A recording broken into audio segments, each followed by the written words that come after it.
All right, good morning. So welcome to the last day of class. Made it through the semester. How many people, is this anyone's first semester here? Second semester, right? How many people second semester? Okay. So you made it through your first year. How about last semester? Sorry, I just had to put that out there. Yeah, anyone's last semester. I'm dying. Congratulations. Thank you. So you're walking I'm walking. next month? All right, well congratulations. Next month? You mean 10 days? Woo. Well, that's next month. Yo, well next month, but when you say month, it's like 30.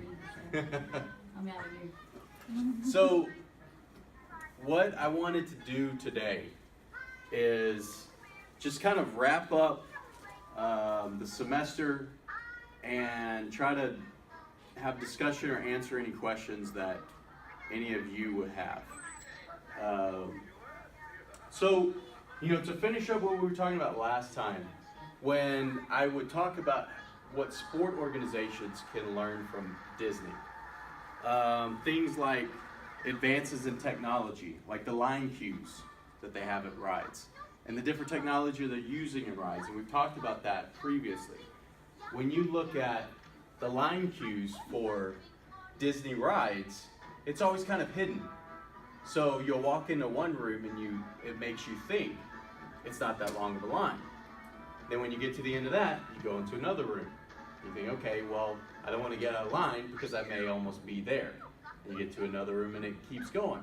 On top of that, like a ride like it's actually at the Peter Pan ride, you walk through the Darling Children's bedrooms and you walk through their house. And there's a lot of interactive games to play while you're there. So while you're standing in line, let's say you're in line for 2 hours, you have things that could pass the time. It doesn't seem as long, okay? They're very consistent in what they do. They have very strict rules for their employees, like we've talked about, things that they can and cannot do. If you are a face character, which means you're someone that people actually see your face, so you're either one of the Disney princesses, or you're a prince, or you're one of the characters that actually has a human face and not the cartoon or the big mascot style face. You can't have facial hair. You cannot post that on social media. So if you're ever Snow White, no one can know about it on social media. If you ever post anything about it, you'll no longer be Snow White because they don't want to break that illusion. Yes? One of my friends was Ariel at Disney World, and she said as long as you post like me and my friend, or like you can't say I did this, but if it's like you're pretending to actually be her or something, then you can. So she was able to post pictures of her as Ariel? Mm-hmm. But she was like, got to catch a picture of my friend under the sea, or stuff like that. So she would have someone take the picture of her? Mm-hmm. Okay. So it's good, like promotional way or promotion for the park as well. Okay. If you are Belle, you should not know what it's like to live under the sea as Ariel. You should not know the witch from Snow White, but you should know everything about the Beast and his castle and Gaston. You are supposed to know about that environment or about that universe because you're always creating a story. You're never leaving, or you're never letting the consumers, the fans, the attendees leave that story. Okay? And then finally, they are just very, very good promotional stewards. If you look at the various ways, and we looked at it at the beginning of the semester, the different properties that Disney owns, it is very, very difficult to go anywhere now and not in some way be exposed to Disney. Does anyone ever watch anything on ABC? Okay. a Disney-owned company, right? And as we talked about earlier in the semester, ABC actually helped Walt Disney build Disneyland and owned a share of Disneyland when it first opened. So kind of ironically now to have Disney own ABC, kind of not a turn of fortune for ABC, but just illustrates how powerful the Walt Disney brand has become. Does anyone ever watch ESPN? ABC and Disney owned company, right? The latest merger talks with Disney and Fox, where Disney is going to buy off a lot of the assets of Fox, with the exception of the Fox network and the Big Ten network, FS1, and Fox News. Disney would buy off a lot of those regional sports networks. So this comes at the same time that last year, if you remember, Disney announced they were starting a streaming service to compete with Netflix and Hulu. They have already launched ESPN Plus, which launched 2 weeks ago. And then the Disney service is supposed to come in 2019. That service will include some of the movies, some of the reruns, the television shows that are available on Disney Channel and everything. But it's also going to include original content. There's talk that they're doing a Marvel series. They're doing a Star Wars series. They're doing a lot of live action series for the streaming service. Fox, has ownership or partial ownership of Hulu. So, under the agreement, if it goes through with Disney and Fox, Disney would actually own a portion of Hulu. And so, where does that play into everything? Is this really a ploy to get ownership of Hulu and kind of rebrand that? Is it just going to be a separate revenue stream? They're very, very good at promoting their materials. The videos we've watched this semester, where you would see Walt Disney talk about the future rides that were coming up, those are all promotional videos, right? The Wonderful World of Disney, The Wonderful World of Color, Disneyland back in the 50s. These were all ways to promote the characters, the parks, the upcoming attractions or releases that the studios were working on. So they're just very, very good at promotion. Does anyone in here like to run 5Ks or half marathons or anything? During the down parts of the year, when the parks are not as busy, Disney will hold their marathon and half marathons, and then a series of 5Ks. That you go to the parks to run, you get to run through the parks early in the morning before they open. So it's very attractive to a lot of people. They have their characters out, they have their cast members out. It's another way to bring people to the parks. Most recently, in regards to those, they've started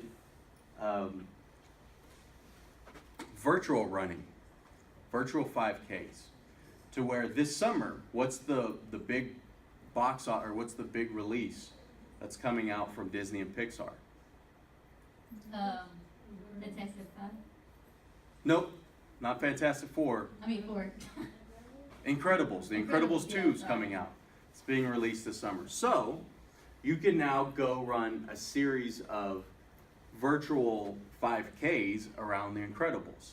So you keep track of your own running. You get a finishing medal. You get like a running bib and everything like that. These just are all ways to bring people back to touch the product. The Walt Disney Corporation has become so massive now that it really is difficult to go through a person's daily routine and not in some way be exposed to Disney. So it's very, very interesting. And what sport organizations can learn from that are things like how to promote themselves, how to create positive memories for people, Ron Schneider actually talked in my grad marketing class about creating memories and some of the things that he did working at the parks. What it can do for us as individuals, though, could do a lot as far as creativity. Always reaching for the next thing. Being happy with what you've done, but always trying to improve on it. Okay, that's not to suggest that when you do something, you should be critical of it. You should do something, be happy about it, be proud of yourself, and then always try to improve it. Always try to make it the best you can. What else can it teach us? What else can we as individuals learn from the Disney Corporation? Or from Walt Disney himself?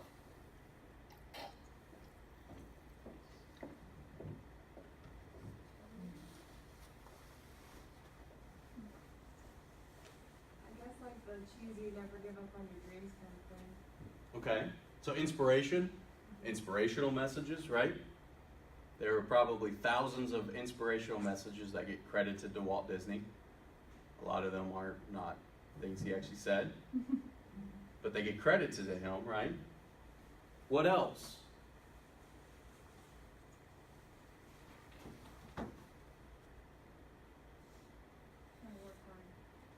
Work hard for what you want. Okay. Work hard, don't give up, never stop improving. Their merchandise is practically everywhere. So no matter what you do, you pretty much cannot avoid being exposed to Disney. Okay? Reading through what people wrote about my Disney character, it was pretty cool. So people wrote some pretty interesting things, some pretty thoughtful things. And bless you. Thank you. The way that they want to exude the Disney spirit. And that doesn't mean what people probably think of when they think of Disney, as far as the childlike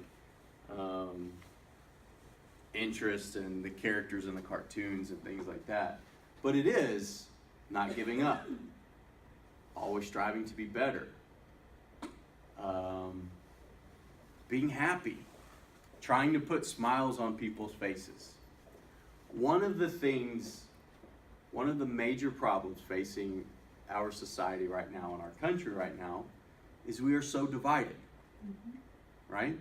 Look no further than an online conversation and just the amount of negativity that gets thrown around by various people. I last week was on my Facebook feed, saw something that an organization who reports about Texas Longhorn sports posted something about an Oklahoma cheerleader getting hit in the face by an errant football during their spring game.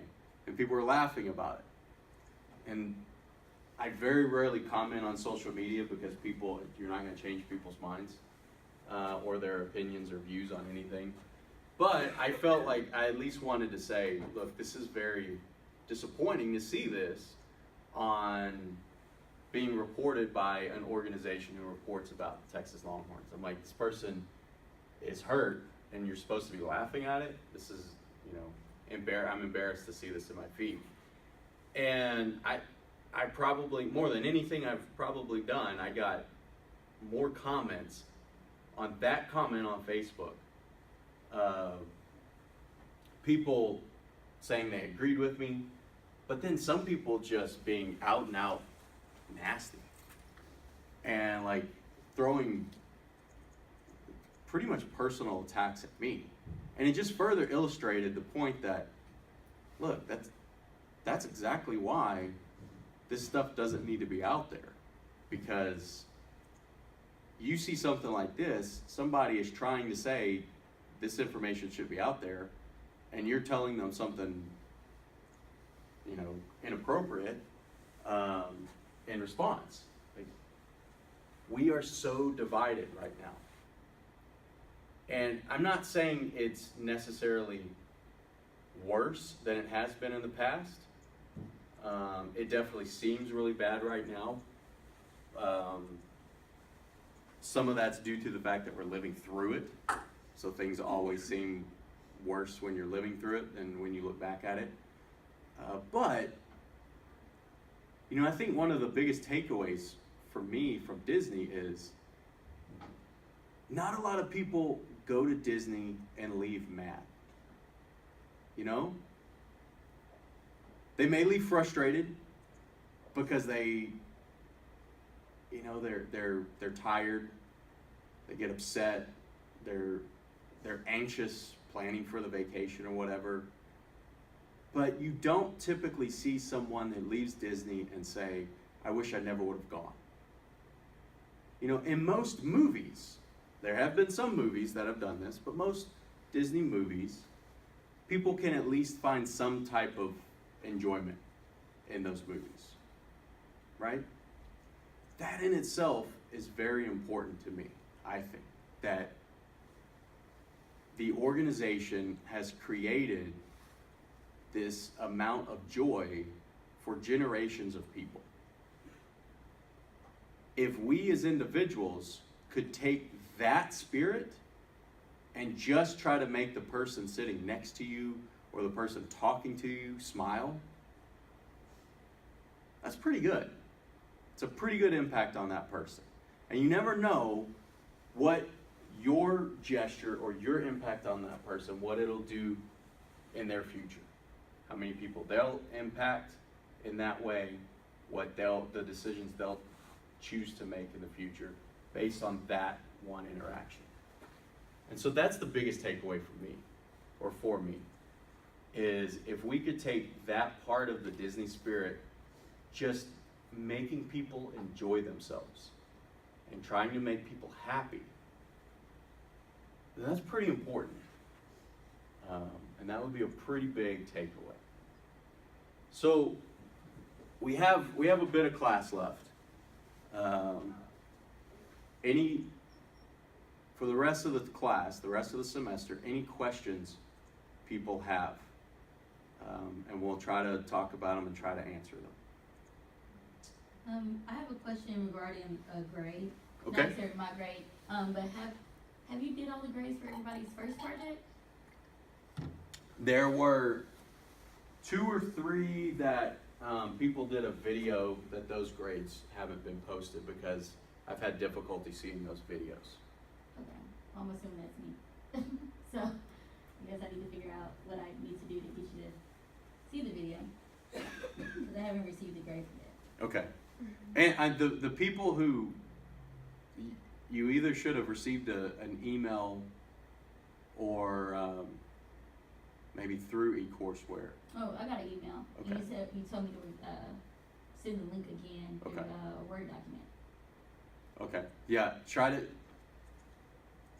if need be, posting it on Facebook, not Facebook, posting it on YouTube and sharing it, Mm-hmm. that way will work. And if you don't want other people to see it, I think there are ways to make it private on YouTube, or you could post it, send me the link, and then take it down whenever I watch it. A terrible feeling that I deleted it last night. Any other, if we can talk about it more also, we can communicate about it more as you're going through it. Anything else? Anything you've been wondering about Disney that we haven't touched on this semester? There's tons of stuff we haven't touched on. What do you think about the claims that Disney himself, Walt Disney, was racist? I don't know I know what I've read. Mm-hmm.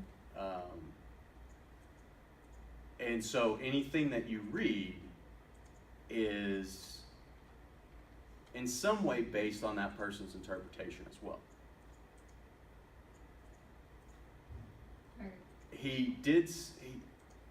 I know he used language in at times that would not be appropriate now.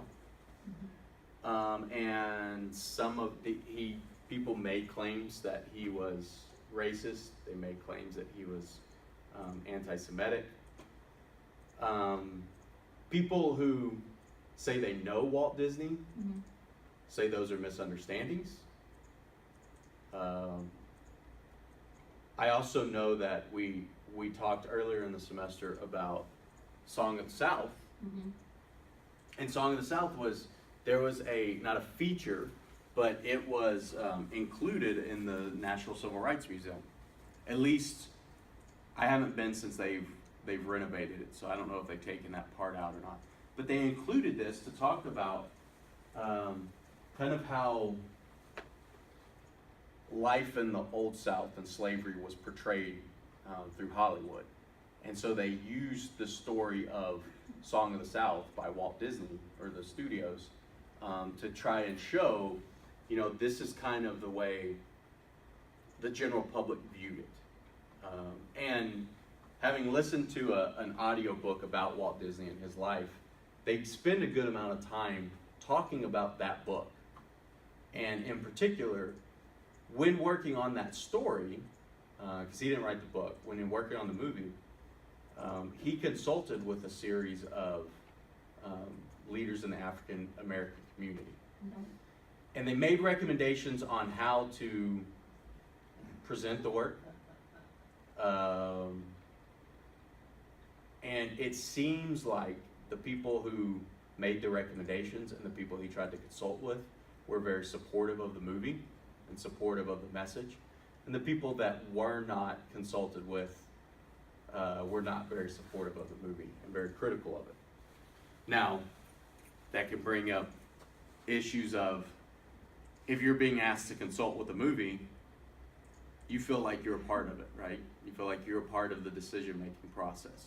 So maybe you are more positive towards something than you typically would be. At the same time, if you're not chosen to consult with something, maybe you feel left out. And so you tend to be more critical of things. So I know that's probably not a definitive answer, because I obviously did not know him as a person. Having read some of the things, heard some of the things in one of the biographies of his, he did things that today would not be appropriate.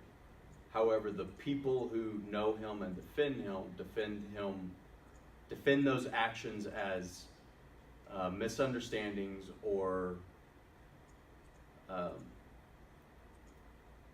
things he was not doing to hurt others. But it is a very good question, it's a very good observation. And recently, as you know, Oprah, everyone should know, Oprah Winfrey was in A Wrinkle in Time. She was asked about Song of the South, and she said she would be in favor of releasing it again in the United States. Kind of as a lesson to show people this is how it was represented. Is this the appropriate way to represent it? No. This is the way it was represented, and that was, in some way at least, a product of the time in which the movie was created, and then in which the book was written as well. So the book was written a long time before the movie was produced. Any other questions? Did that answer your question somewhat? Somewhat. I think I was shooting more so for your thoughts about it. Because when I told a friend that I was taking the class, she had a fit. She had a fit, and she asked me, have I ever seen Song of the South? Song of the South, and I told her, no, I don't even know what you're talking about. She bring it up, and she was telling me a whole bunch. So when you finally showed it in class, I was like, I really wonder what she thought about the whole thing. And Yeah, it's just and crazy. I think more so what I'm getting at is that, like, we're living in a world that we have so many people that so many people admire them, but they still have these thoughts and actions where it's just like, ooh, I don't know if I can really, do I just like disregard, like for example, Bill Cosby, right? Mhm. The things that he's done, but he had great shows, he did a lot, but now we just throw it out the window as, in my opinion, as we should, for the horrible things he do. So I was just asking, like, cause like you truly admire Disney and all things done, so I just wanted to know how you feel. Well, and there are, you know, I mean, you can also, people should compartmentalize things. I admire what Disney stands for. Mm-hmm. I don't know if I could say I admire the man Walt Disney because I've never really known him. Mm-hmm. What I know about him mostly is positive as far as what he's done creatively. Right. Some of the things that came up, like the claims of racism, the claims of anti-Semitism, would be things that I definitely would not admire and would not agree with. Having not known him, the only thing I can go off of is what I've read or what I've heard through biographies and things like that. And it is the people who are supportive of him are very supportive, and in those regards, and so that's another interesting thing to me, just on a interpersonal psychological level, that people are, you know, some people are supportive, some people are not supportive and adamant about it. Do you have any other thoughts about it? No, I haven't really looked into it as much as I should. So I probably should before I make a statement about it. Well, no, I mean, I appreciate you asking the question. It was a really good question. It's a very important question and it is an important lesson that, yes, the people that are admired, definitely are people and fallible individuals, right? So I remember when The Princess and the Frog came out, it was a big deal that they were using like the old like character drawing style, like it wasn't like Pixar or whatever like the new thing was. And I don't know if there was like a princess in between the old style and like the new style, and that it was such a big deal that they used this again. But why do you think that they don't use that anymore for like just princesses? Because it seemed to be a really big deal. Use the old style? Mm-hmm. You know, it seems to me that, I mean, part of it is the computer generation, or the computer generated content now. But then there's this, like if you look at Mickey Mouse now, Mickey Mouse looks completely different. And I don't know what type of drawing it is, what type of animation it is, but it's not even, it's almost like very old comic book drawing. And the Disney Channel has now brought back DuckTales, and they've done the same thing with that.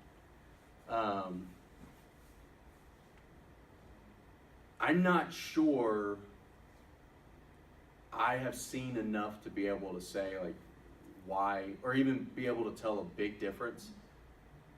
It was what they did with like Princess and the Frog and what they've done with Frozen.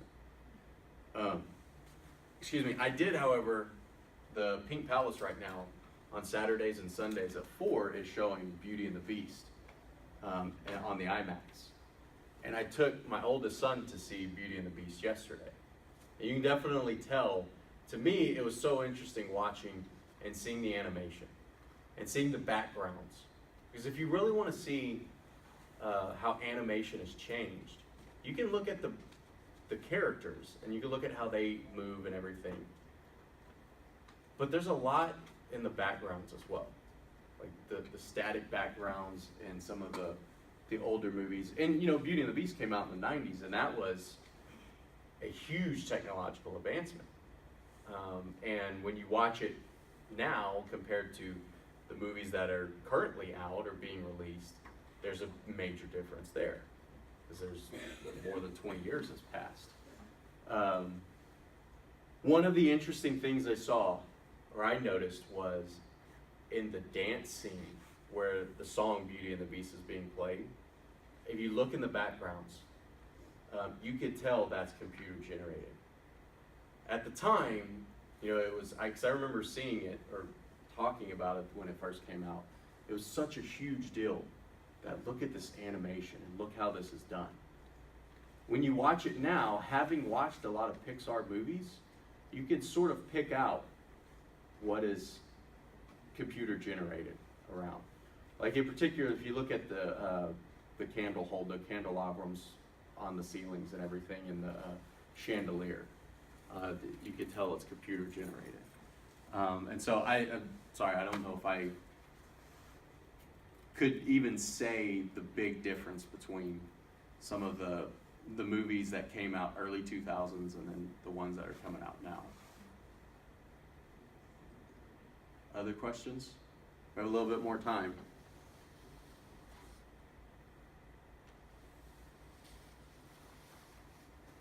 We have about 20 minutes, actually.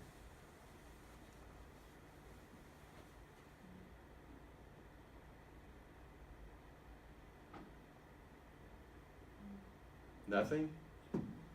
We've gone through a whole semester trying to learn about the company, trying to learn about the parks, talking to performers and fans. There's nothing that came up out of all of that. The Disney store in the mall closed. Do you think that? At the Galleria? Mm-hmm. Oh. Yeah. So I don't know if you think that's more of a reflection on Disney or just as Memphis not wanting to do. Well, I know in the 90s was really when they first, like they saw the first explosion of Disney stores. And then they scaled that back. I wonder if they're opening one at one of the outlet malls. Because it is awkward to think of a major city not having something Disney store related. And you know, some of it could be over the last year or 18 months, Wolf Chase Galleria has had its issues. And they've had some things happen there that maybe, I wonder how many other shops or how many other companies are pulling out. And so I don't know if some of it would probably be a cost saving measure. I didn't know that it closed because I don't really ever get to go up there. Some of it would be a cost saving measure. However, I don't know enough to say that it wouldn't be perception based as well. And if maybe they'll open up at the outlet malls in South Haven now. I don't know. They'll be closer to us. So.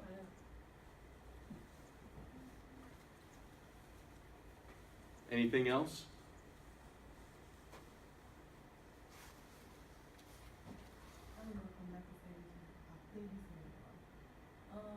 Is it true that they're implementing the at the park?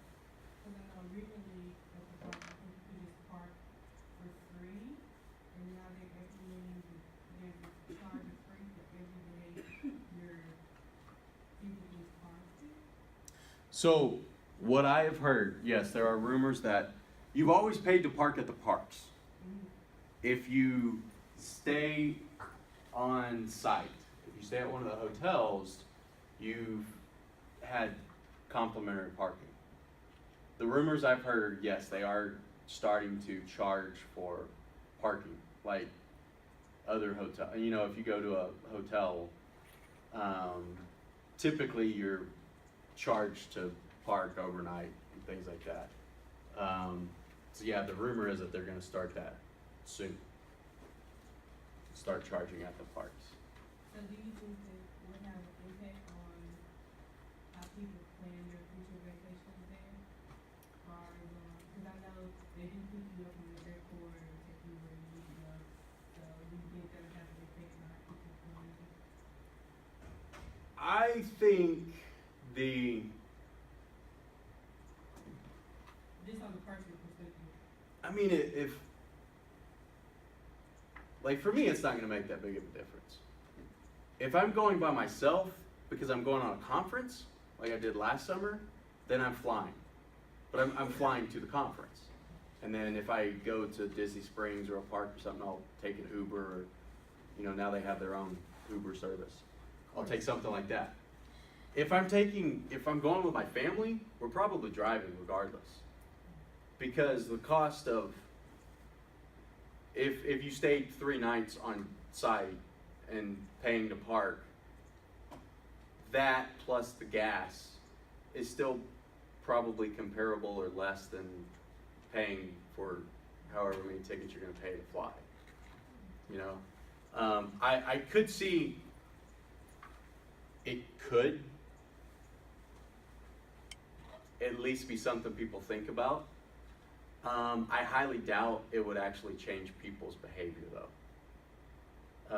I mean, when Michael Eisner and his regime took over in the early or mid 80s, that's when the decision was made to start raising, or they could raise ticket prices to the parks.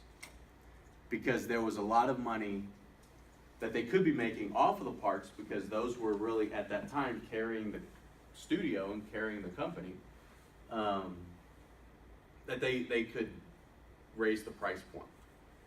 And ever since, you know, they've every year or 2 years or 18 months, they've raised the price point.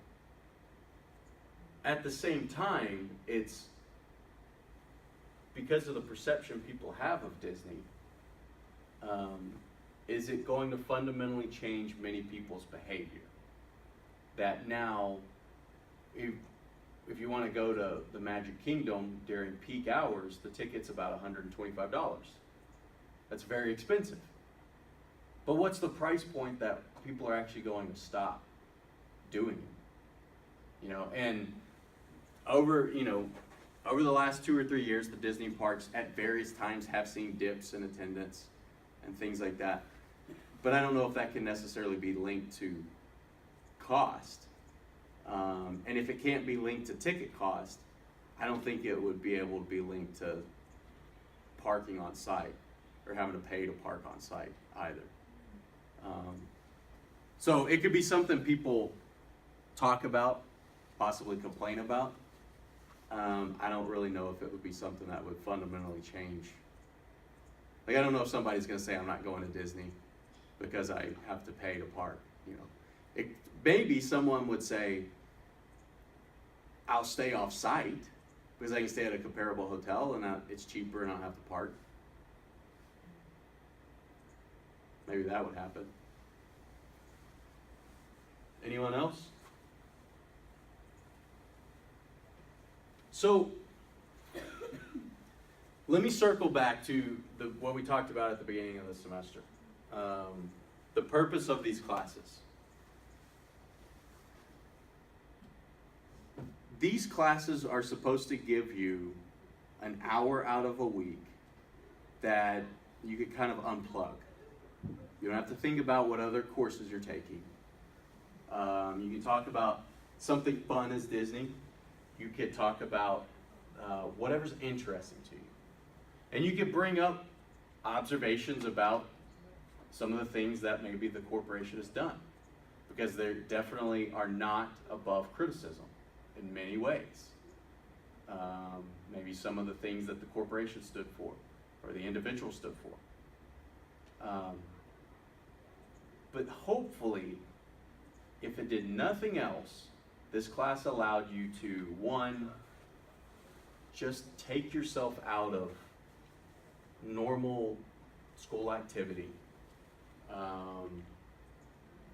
Have you enjoy yourself a little bit, watching some of the videos, talking to some of the people we did, learning about some of the things we did. If you read or listened to any of the audio books that I suggested, or you followed any of those individuals on social media, hopefully that brings a little bit of joy or interest into your everyday life for those experiences. And